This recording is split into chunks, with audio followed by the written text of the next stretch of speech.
स्वराज्य संस्थापक कुल छत्रपती शिवाजी महाराज, क्रांतीसूर्य महात्मा ज्योतिराव फुले, छत्रपती राजर्षी शाहू महाराज, भारतीय संविधानाचे शिल्पकार भारतरत्न डॉक्टर बाबासाहेब आंबेडकर, माता जिजाऊ, माता सावित्री, माता भीमाई, माता रमाई, माता अहिल्यादेवी होळकर, त्याचप्रमाणे या अखिल विश्वामध्ये स्वातंत्र्य, समता, बंधुता व न्याय हक्कासाठी अखंडितपणे लढा देणाऱ्या त्या तमाम राष्ट्रपुरुषांना व राष्ट्रमातांना आपल्या प्रचंड टाळ्यांच्या गजरात प्रथमतः मी विनम्र अभिवादन करते।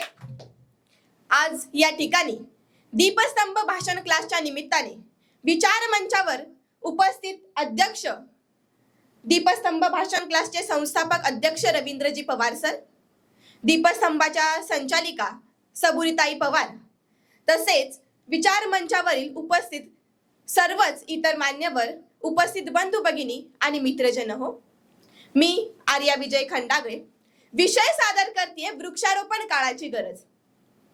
वृक्षारोपण करणं खरंच काळाची गरज आहे का? तर हो, कारण लोकसंख्याच्या भस्मासुराचे चोचले पुरवता पुरवता माणूस स्वतःचाच कर्दन काळ होऊन बसला, त्याचे त्यालाच कळलं नाही। अहो, या स्वार्थी मानवाने स्वतःच्या गरजा भागवण्यासाठी स्वतःच्या दृष्टकृत्याने स्वतःच्याच पायावर धोंडा पाडून घेतला। विकासाच्या नावाखाली औद्योगिकरण, लोहमार्गे, रस्ते, फर्निचर अशा अनेक कारणांसाठी बेसुमार वृक्षतोड केली।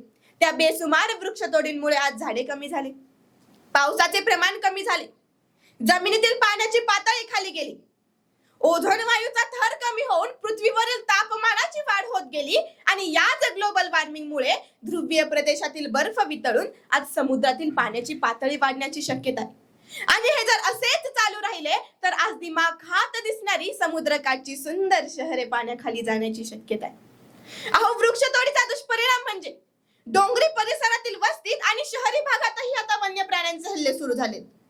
ही तर सुरुवात आहे, शेवट तर आपल्यावरच होणार। अहो, खरा काळ आज आपल्या घराच्या उंबरठ्यावर महापूर, ओला कोरडा दुष्काळ अशा अनेक समस्या येऊन पोहोचल्या आहेत।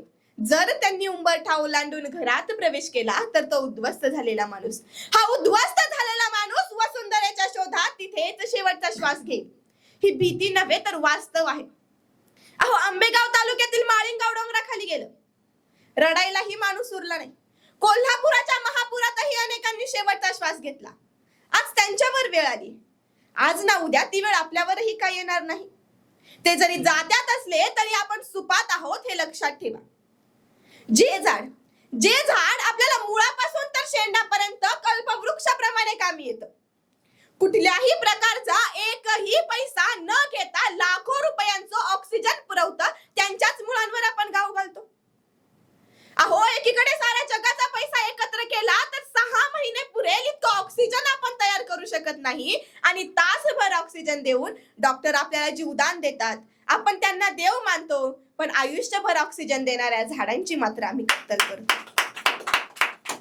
अहो, एकीकडे प्लास्टिकची पाने फुले तयार करून बैठका शोभिवंत करणारा मानव, तर दुसरीकडे पशु पक्षी नष्ट करणारा मानव। या एकाच मानवाची 2 रूपे पाहून मीही भांबावून जाते। अहो, निसर्गाने एक सुंदर विश्व तयार केले।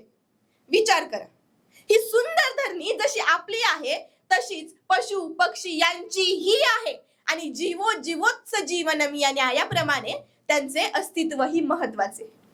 अभिमानाने सांगावंसं वाटतं की अमेरिकेत 200 वर्षात अजून एकदाही दुष्काळ पडला नाही, कारण तिथे दर मानसी 2876 झाडे आहेत, तर आपल्या भारतात दर मानसी फक्त 28 झाडे आहेत। अहो, अमेरिकेचे क्षेत्रफळ भारताच्या 3 आणि भारताची लोकसंख्या अमेरिकेच्या 4 पट। भारतात 18 पगड जातीत आमचाच धर्म मोठा, इथे नाही लेकरांना तोटा आणि त्यांच्यासाठी वृक्षांना काटा। Stitch in time saves 9। वेळीच टाकलेला एक काटा पुढील 9 टाके वाचवू शकतो। म्हणून वृक्ष लावून संवर्धन करणं हीच आहे आपली जबाबदारी। वृक्ष लावून संवर्धन करणं हीच आहे आपली जबाबदारी, कारण झाडे जगली तर जगेल पर्यावरणातील सृष्टी सारी, तर जगेल पर्यावरणातील सृष्टी सारी। आज वृक्षारोपण काळाची गरज आहे हे लक्षात घेऊन सकाळी प्रमुख पाहुण्यांनी वृक्षारोपण केलं। दुपारी ते रोप बकरीला खाऊन टाकलं आणि आणि संध्याकाळी ती बकरीच प्रमुख पाहुण्यांनी खाऊन टाकली. हिशोब बरोबर? अहो, एक झाड आपल्याला बालपणीच्या पांगुळ गाड्यापासून तर आराम खुर्चीपर्यंत, तर म्हातारपणीच्या काठीपासून तर स्मशानात जाईपर्यंत कामी येतं. म्हणून वृक्षारोपण करा, तीच खरी काळाची गरज आहे. अहो, आंबोली गावचे माजी सरपंच माननीय श्री विजय खंडागळे यांनी आपल्या वडिलांच्या दशक्रिये निमित्त स्मशानात वृक्षारोपण केलं. त्या झाडांच्या रूपात, त्या पानांच्या रूपात, त्या फुलांच्या सुगंधात आपले वडील आपल्याला कायम भेटत राहतील यांचा आदर्श घेऊन किमान आपल्या वाढदिवसानिमित्त एक तरी झाडे लावा आणि सृष्टीचा नंदनवन करा. आपण सांगली कोल्हापूरचा पूर पाहिला, आपण सांगली कोल्हापूरचा पूर पाहिला, बिनशस्त्रांचा शूर पाहिला, हिरवा भगवा एक पाहिला, जोशीन बरोबर शेख पाहिला, आणि मीच हिंदू मीच मुसलमान असा पूरग्रस्तांचा लेख पाहिला. या सर्वांना मी एकच विनंती करेल, सासे हो रही है कम, आओ पेड़ लगाए हम, आओ पेड़ लगाए हम.